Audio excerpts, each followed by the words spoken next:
Médico intensivista broncopulmonar. Trabajo en UPC del Hospital Hernán Enríquez Aravena y vamos a analizar hoy la clase de ventilación mecánica en ECMO. Me voy a basar fundamentalmente en aquellos pacientes con insuficiencia respiratoria que necesitan ECMO, ¿ya? En este caso ECMO venovenoso, que en el fondo es la ventilación mecánica en donde nos tenemos que fijar en más parámetros y la que más utilizamos en aquellos pacientes con insuficiencia respiratoria que caen por neumonias por influenza, el COVID en general, ¿ya? Vamos a tocar brevemente igual el Bernardella.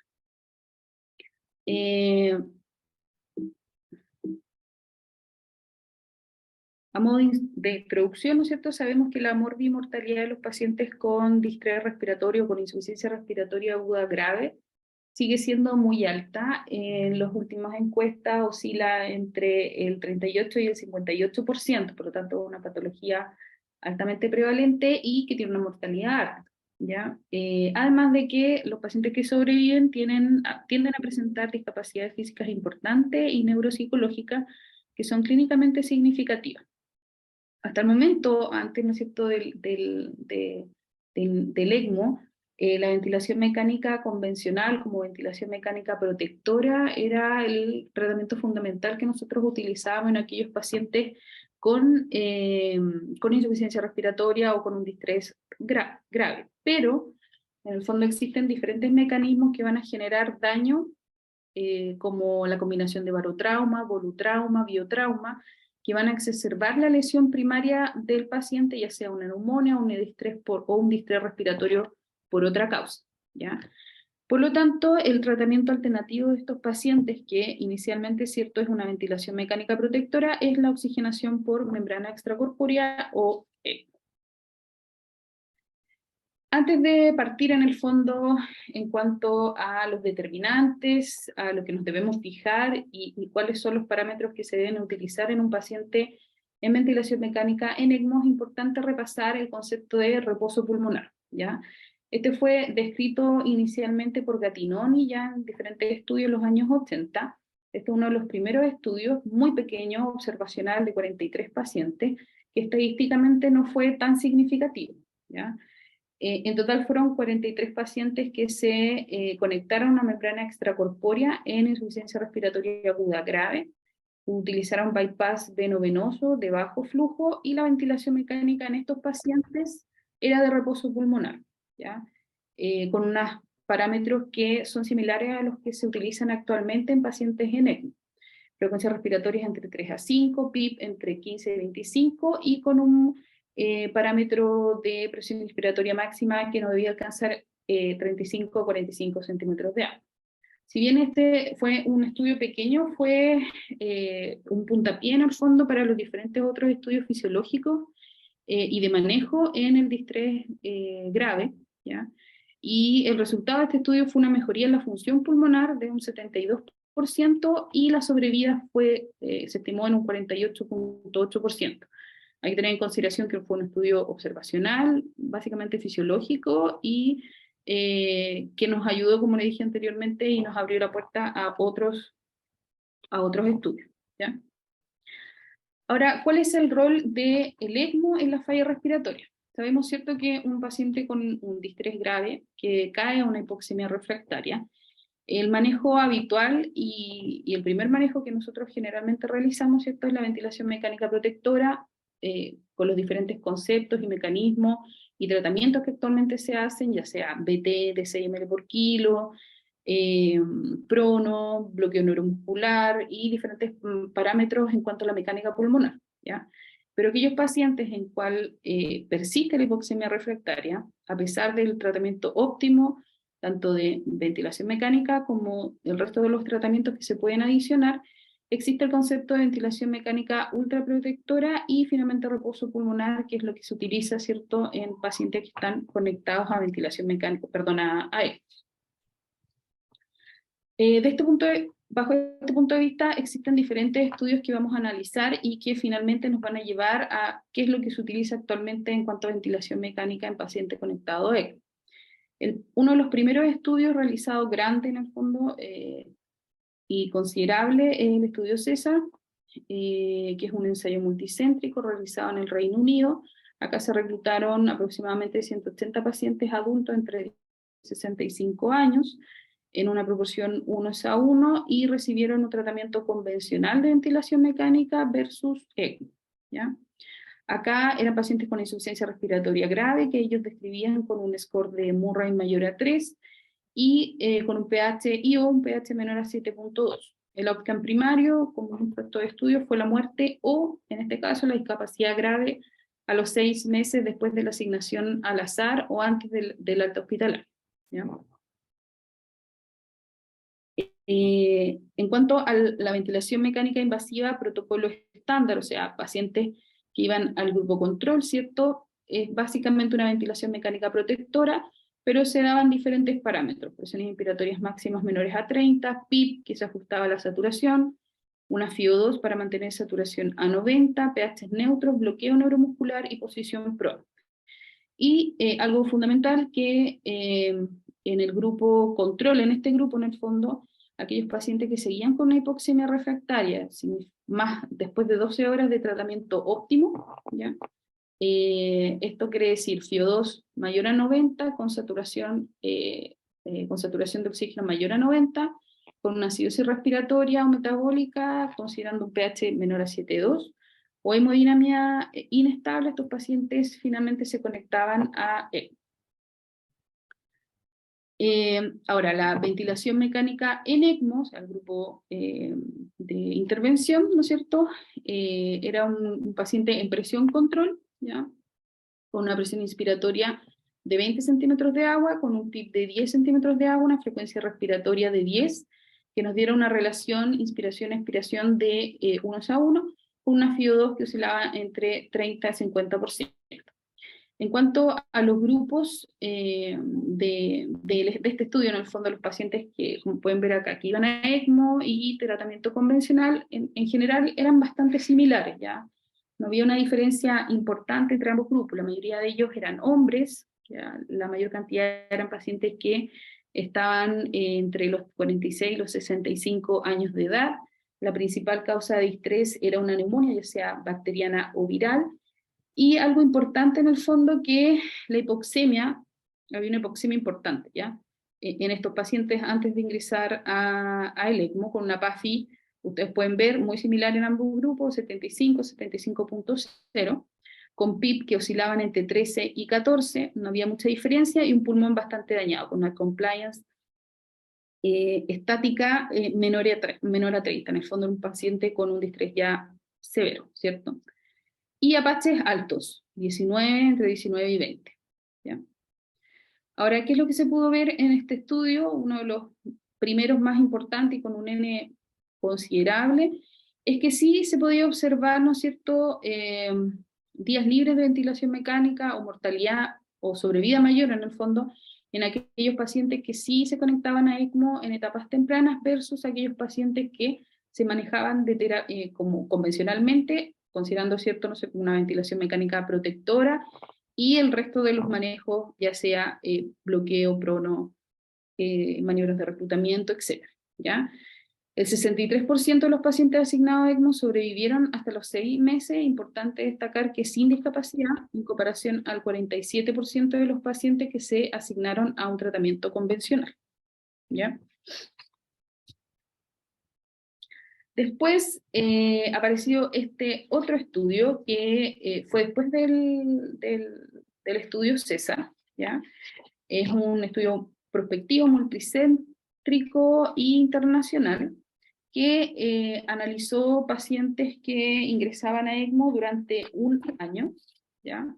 Este grupo de pacientes o estos centros debían estar capacitados con una cantidad de ECMO aproximado mayor a 15 casos anuales, y se analizaban diferentes datos demográficos, los ajustes diarios de ventilación mecánica, ya sea antes y después del uso del ECMO, y uso de terapia adyuvante, en el fondo bloqueo neuromuscular, prono, etc.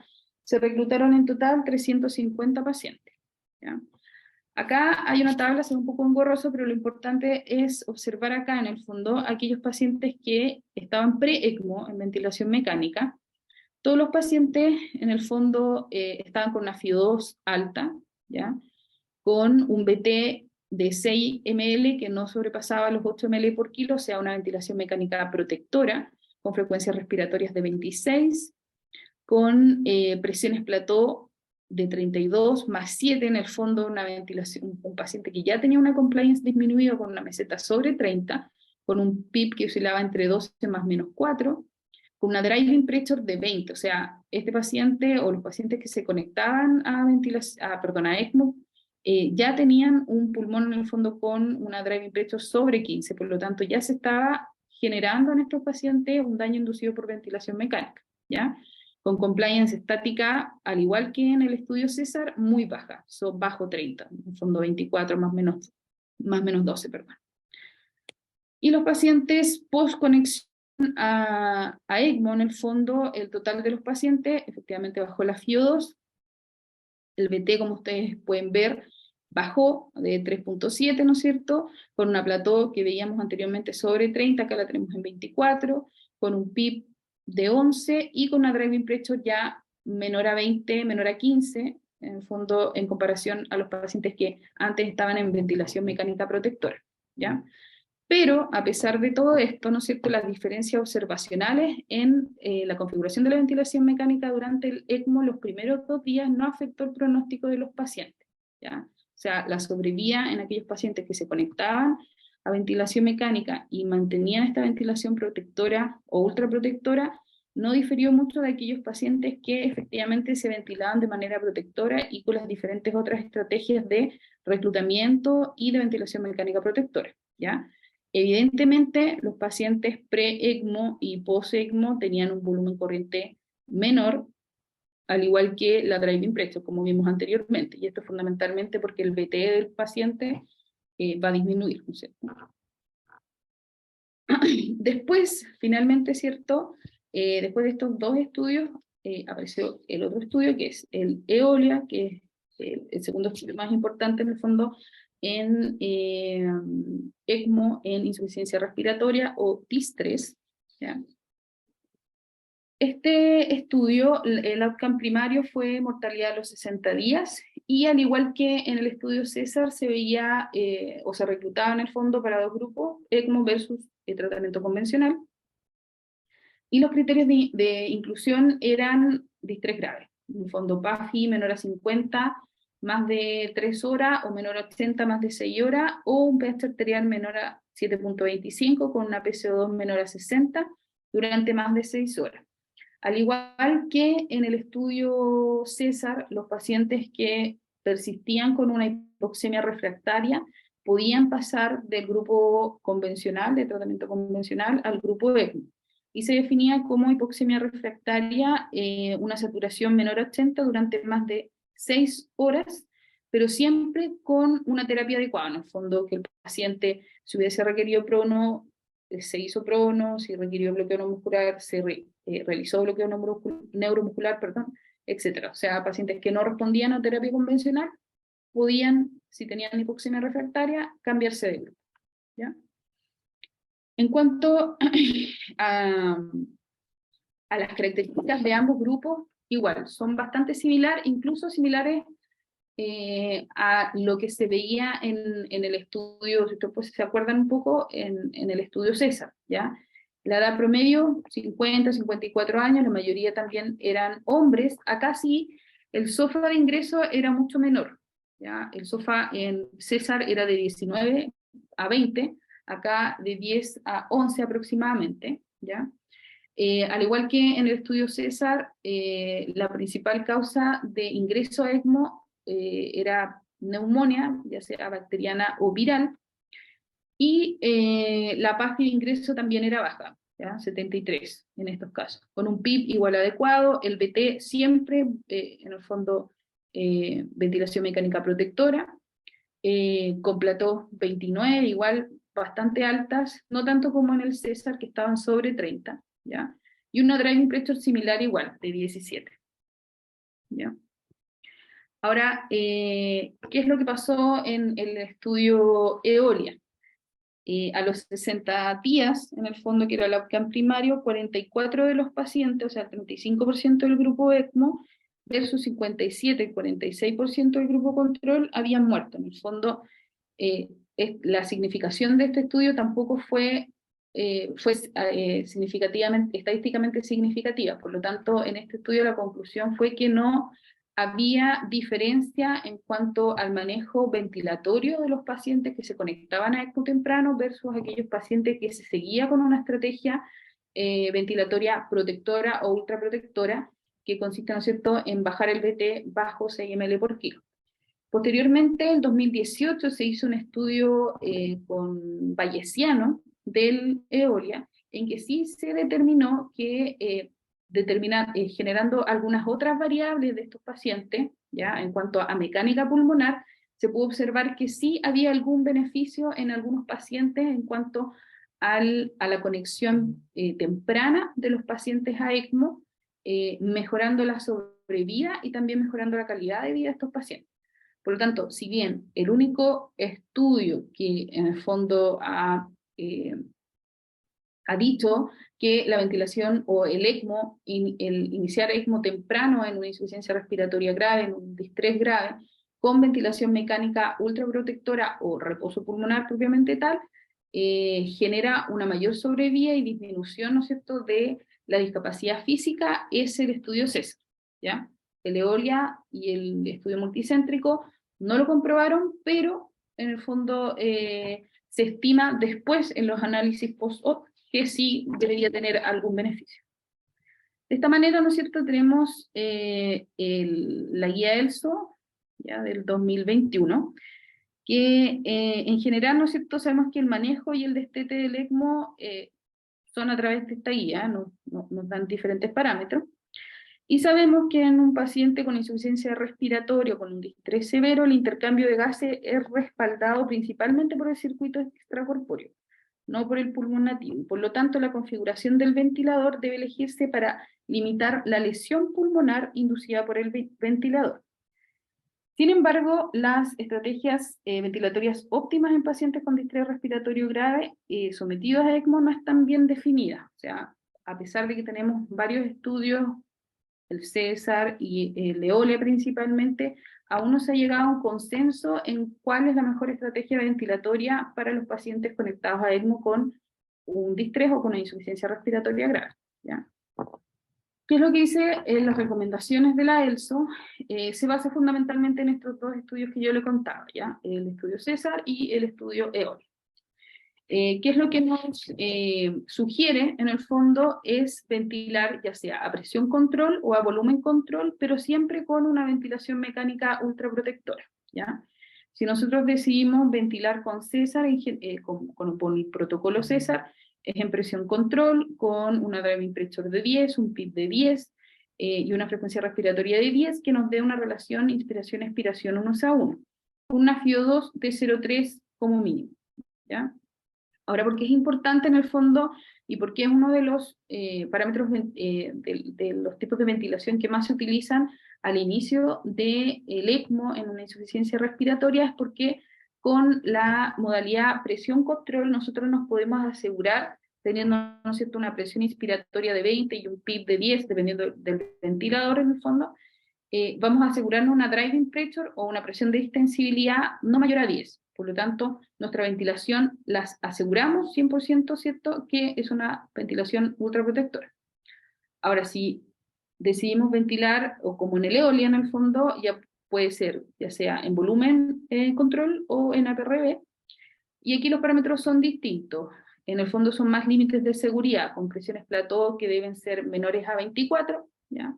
Volúmenes corrientes para mesetas menores a 24, PIB mayor a 10, frecuencia respiratoria entre 10 y 30, y la FiO2 que en realidad es similar, entre 0,3 y 0,5. ¿Ya? Ahora, ¿en qué se basan las recomendaciones de la ELSO? Fundamentalmente en esto. ¿Ya? Se sabe desde hace mucho tiempo, ¿no es cierto?, cuáles son los parámetros protectores en cuanto a la ventilación mecánica. Sabemos, ¿cierto?, que rangos de presión meseta menores a 30 nos aseguran una ventilación mecánica protectora. pero la recomendación en ECMO en pacientes con ventilación mecánica es menor a 25. Y esto es básicamente porque disminuimos la incidencia de BILI al disminuir la apertura y cierre del alveolo, ¿ya? En cuanto al PIB, sabemos, ¿no es cierto?, que el PIB va a depender del reclutamiento alveolar del paciente, y puede ir de 10 a 24 centímetros de agua, pero la recomendación en la ELSO es que debe ser mayor a 10, mayor o igual a 10, y esto básicamente para disminuir la cantidad de telectasia, sobre todo al inicio de la ventilación. En cuanto a la frecuencia respiratoria, lo mismo, entre 4 y 15, pero siempre teniendo en cuenta las primeras 48 72 horas, tener una relación IE 1:1. Y la FiO2 es variable, teniendo en consideración, ¿cierto?, que el intercambio gaseoso, como dije anteriormente, va a estar dado fundamentalmente por la membrana extracorpórea y no por el pulmón nativo de nuestro paciente. Ahora, después de analizar en el fondo cuáles son las recomendaciones de la ELSO y cuáles son los estudios fundamentales que nos llevaron a determinar qué significa, ¿no es cierto?, una ventilación mecánica protectora, ultraprotectora y reposo pulmonar, en el fondo, ¿por qué se llegó a esto? ¿Cuáles son las racionalidades fisiológicas que generaron estas guías y estos protocolos y estas maneras de ventilar? ¿Ya? El primer concepto que debemos, en el fondo, tener en cuenta, y me imagino que todos ustedes saben, ¿cierto?, que es el baby lamp, ¿ya? Con el advenimiento de la tomografía, del escáner, Gattinoni, en los años 80 y 90 en el fondo, analizaron cuantitativamente los pulmones de los pacientes con síndrome de distrés respiratorio, encontrando que el tejido de aireación normal de un paciente de estas características iba entre 200 y 500 gramos. Por lo tanto, esto significaba que el pulmón en sí correspondía a un pulmón de un niño entre 5 a 6 años. Por eso se lo puso en el fondo Baby Lamp, ¿ya?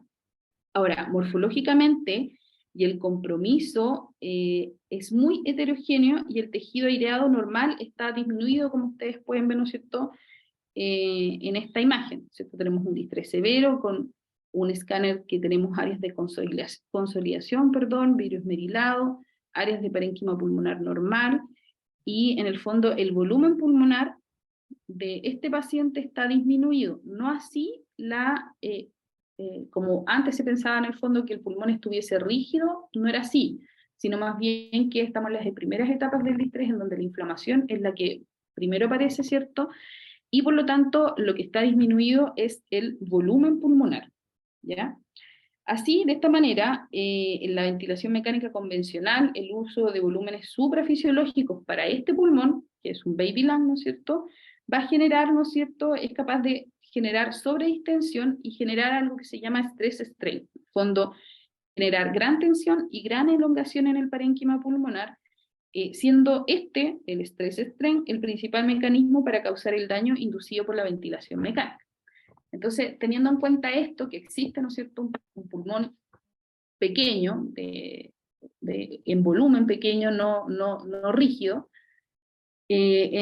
posterior a Gattinoni, en el fondo, en 1990, la descripción de este concepto llevó a Hickling y colaboradores a usar bajos BT en un estudio, que es una serie de 50 pacientes con distrés respiratorio agudo, resultando con grados variables de hipercapnia, pero con baja mortalidad. O sea, estos pacientes él los ventiló con volúmenes corrientes muy bajitos, tolerando en el fondo una hipercapnia permisiva que le decimos nosotros, teniendo siempre en consideración no la PCO2, sino el pH del paciente, ¿ya? La revolución de este concepto, en el fondo, este estudio, ¿para qué ayudó? Que no consiste solamente en bajar el BT, o sea, ventilar con BT bajo, per se, sino que el cambio del objetivo de la ventilación mecánica, más que usar la normalización del intercambio gaseoso, muestra metas actuales es optimizar dos cosas fundamentales, que son el reclutamiento alveolar y la ventilación mecánica protectoria, así evitando de esta manera el daño inducido por el ventilador mecánico.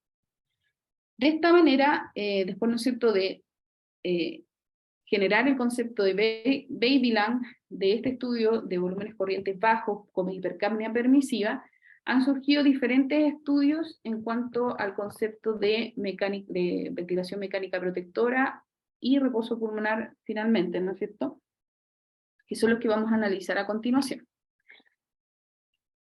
Bueno, todos lo conocemos, ¿no es cierto? El RDS-Net, publicado en el New England el año 2000, con un N bastante grande. Este estudio fue realizado bajo el alero, en el fondo, de la pandemia de la influenza, en donde ustedes saben, ¿cierto?, que hubo una mortalidad extremadamente alta en este grupo de pacientes, y se reclutaron 861 pacientes, ¿no es cierto?, para volúmenes corrientes, ventilaciones con volúmenes corrientes de 6 versus 12 ml por kilo.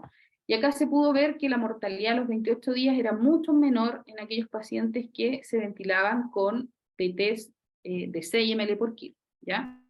Ahora, no solamente el volumen control el volumen tidal fue el importante, ¿ya? Sino que, como ustedes pueden ver, un BT óptimo va a generar menores presiones plató, 25 versus 33, y menores driving pressure también. Por lo tanto, no solamente el disminuir el volumen corriente en estos pacientes generó una mejor sobrevida o una disminución en la mortalidad, sino que otros mecanismos en cuanto a valores de mecánica pulmonar generaron, cierto, que se indujera menos daño con la ventilación mecánica, por lo tanto mejoraron la sobrevida de estos pacientes. Este es otro estudio que se realizó posterior al RDS-Net del 2013, que en el fondo lo que se trataba de estudiar, en el fondo, era una estrategia ventilatoria ultraprotectora con 3 ml por kilo y con un circuito de extracción de CO2, ¿ya? Versus aquellos pacientes que se ventilaban con 6 ml por kilo con un distrés severo. En el primer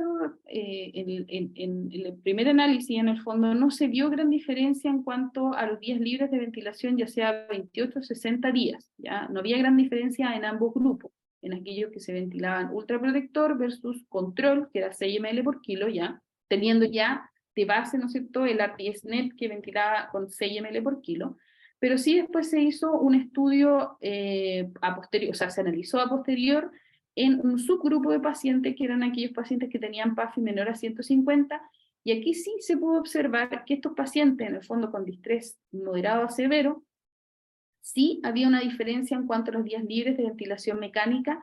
Aquellos que se ventilaban, acá por ejemplo a los 28 días, ventilaban a 3 ml por kilo con el circuito de extracción de CO2 versus aquellos que se ventilaban a 6 ml por kilo, ¿ya?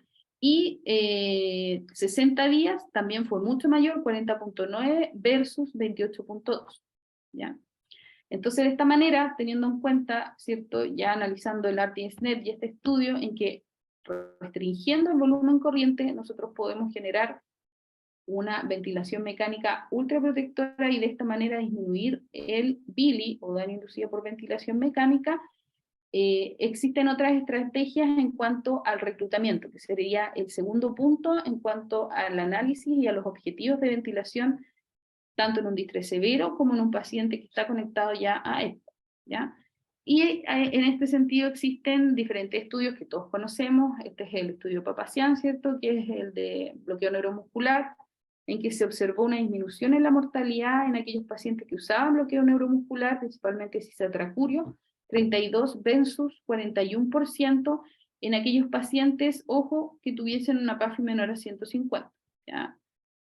El siguiente estudio, posición prono, 2013, en el fondo estos fueron apareciendo de a poco después del RDS-Net en el fondo, y que había una disminución importante de la mortalidad en aquellos pacientes que iban a prono, 32 versus 16%, ¿ya? En aquellos pacientes que tenían una PAFI menor a 150. Este fue un estudio súper importante, 460 pacientes, en donde se hacían ciclos de pronos de 16 horas, ¿ya?